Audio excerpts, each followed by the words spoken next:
What's up, YouTube? I'm Narad Chapik. The weekend is over, which means that the NFL draft is over, Thanos is over, and the Night King is over. The Packers selected 6 new picks for their roster, and I did all the homework so you don't have to. It's time to pour ourselves another Packers podcast.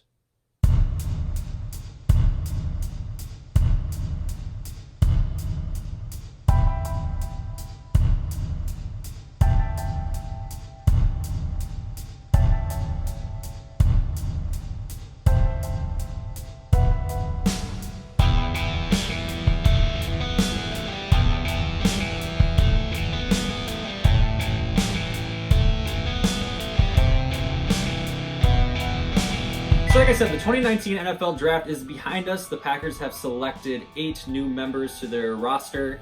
Our first 2 picks in the first round Thursday night, I talked about them in my previous video. So if you haven't seen that, go ahead and click that one out and check that one out.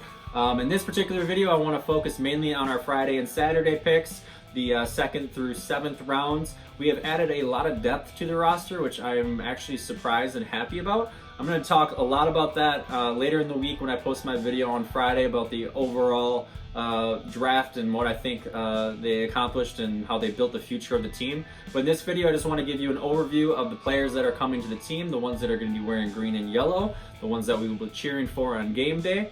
And without further ado, let's get started. So with the number 44th overall pick, the Packers have selected guard Elgton Jenkins from Mississippi State. You'll notice his first name has a G in it. The G is silent, so if you're cheering for him on game day, don't pronounce his name wrong. Drafted as a guard for the Packers, but this is the kind of guy that can move across the entire offensive line. Very intelligent player, considered the brain of his college offensive line, so he's very smart. He's going to be able to pick up the offenses quick. He's going to know essentially snap counts and all that good stuff, which is important when you have an offensive lineman, and especially a guy like Aaron Rodgers who likes to do crazy snap counts, silent counts, and whatnot. Surprising thing about Elgton is that he only had 1 scholarship offer coming out of high school, which was Mississippi State. And he has a lot of starting capabilities, which will create a lot of competition on that offensive line. When we look at the Packers offensive line as a whole, we brought back our 5th rounder from last year, Cole Madison, after taking his rookie season off. And then we signed, obviously, Billy Turner in the offseason. I think going into the NFL draft, we already had a talented offensive line. Yes, they struggled at times last year, but adding these 3 new additions, if you count Cole Madison from last year, there's going to be a ton of competition on that offensive line, which is always a good thing. Competition breeds excellence, and this will create a lot of depth on that offensive line, which is great as we will inevitably have injuries that pop up throughout the season. Heading into the 3rd round, and with the 75th overall pick, we have ourselves a tight end with Jace Sternberger out of Texas A&M. This guy is a 6'4", 250 pounds, ran a 4.74 40-yard dash and followed up with a 4.66 unofficial time at the NFL draft.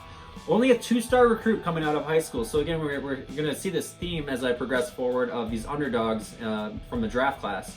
Originally signed with Kansas out of high school, but then transferred to Texas A&M, where he became a consensus All-American, first team All-SEC, where he racked up 48 receptions, 832 yards, and 10 touchdowns in only 12 starts.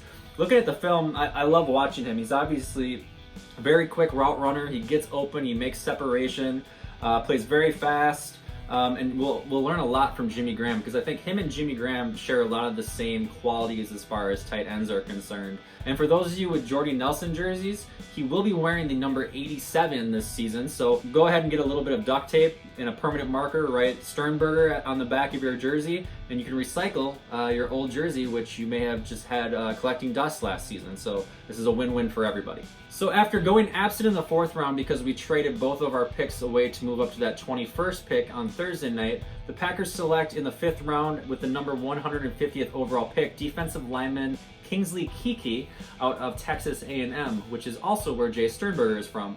Started all 13 games last season, 11 tackles for a loss, led the team with 7 sacks, 4-star recruit coming out of high school. This guy is a lot of fun to watch. I wasn't really anticipating getting excited over a defensive line pick. Actually, when the pick first came across, I was rather upset about it. I felt like we had enough depth at the defensive line, especially with our additions with the Smiths, and we had Rashawn Gary. But this is a great pick. I think we'll see that Muhammad Wilkerson obviously will not be back. They would have signed him by now if he would. Mike Daniels is coming into the last year of his contract, and this is just one of those picks that if they need him to fill in at a certain role, he can definitely do that. Lined up next to Kenny Clark, he is primarily going to be fitting a 4-3 role on the defense versus a 3-4, but this is going to be someone that you can bring in fresh off of the bench. He's going to have a lot of energy, and he's a mean guy. He's going to tackle. He's obviously going to create a lot of problems on the defensive line. Great run stopper, but he can also get to the quarterback as well, which is great qualities that you want on your defensive lineman. Heading into the 6th round of the NFL draft, the Packers went with cornerback Ka'dar Hollman out of Toledo at number 185 overall. 6 foot tall, 196 pounds. This pick in particular was not my favorite pick. Yes, depth at cornerback is a great position to have, but there's nothing that I see in his footage or his highlights that really jump out to me as being a solid player. I think he is probably going to be a draft bust if I really had to make a way too early prediction on this one. Yes, depth is good. We obviously are stacked in our secondary. Maybe he'll be a role player of some sort, and maybe the Packers see something out of him that I don't see in any of my footage. Granted, there's not a ton of footage out there because he plays for a rather small school, but this guy has always been an underdog, and he's an underdog in my opinion as well. He had no scholarship offers coming out of high school. He was a no-star ranking out of high school. He actually would write letters and send tape to any D1 school that would listen. So he has always had people against him. Unfortunately, if we had to, as I rank the Packers draft this year, he's at the bottom of my list, so I am kind of against him as well. Doesn't mean that he's not going to be a good player. He might be a great special teams addition to the team, but it's no one that I see being plugged in immediately and making an impact like any of the other draft picks on the board. That being said, at number 194, which was also in the 6th round, the Packers selected Dexter Williams, running back from Notre Dame.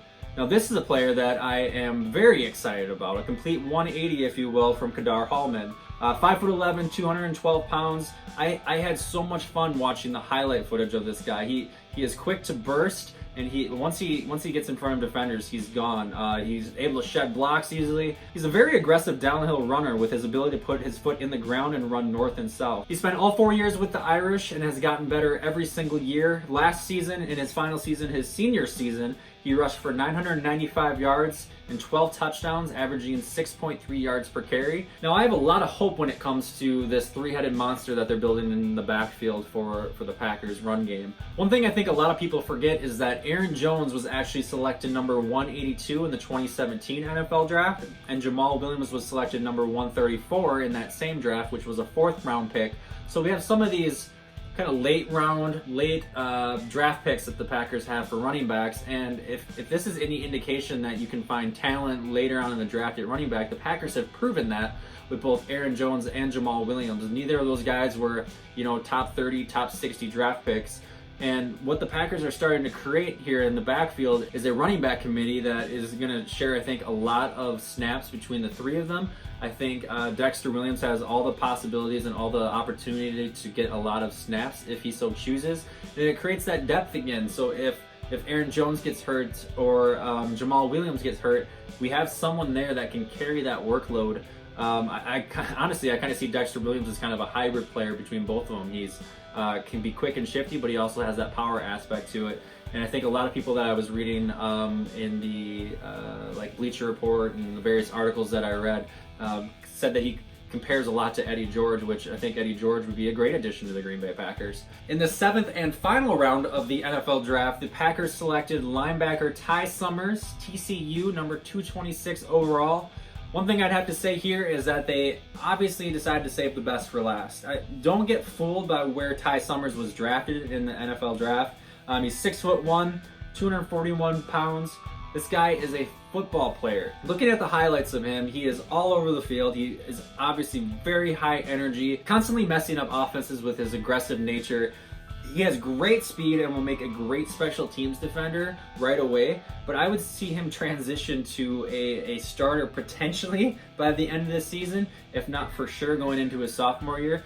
This guy reminds me a lot of Blake Martinez. If I'm going to make a bold prediction with the NFL draft or the Packers selection at NFL draft, Ty Symmers is going to be a great player for the Green Bay Packers. It's not very often that you can say that about a 7th round pick, unless you're talking about Tom Brady or something. But I expect full-heartedly that Ty Symmers will be a name that we see a lot in the preseason when he gets a lot more snaps, and then he'll be slowly integrated into that defense as the season goes on. So with that, I want to thank you again for watching the video. If you are not a subscriber, please go ahead and click that subscribe button down below. I gained probably 3 or 4 subscribers over the weekend, which is always exciting, and they're actually people I don't know, so that gives me a little bit of hope that this channel is picking up some steam. Comment down below what your favorite draft picks were, who you think the Packers should have drafted. I know there are some DK Metcalf fans out there that went crazy, including myself, in the second round when the Packers didn't draft him. But let me know what your comments are. Let me know what you're thinking of the NFL draft. It is behind us.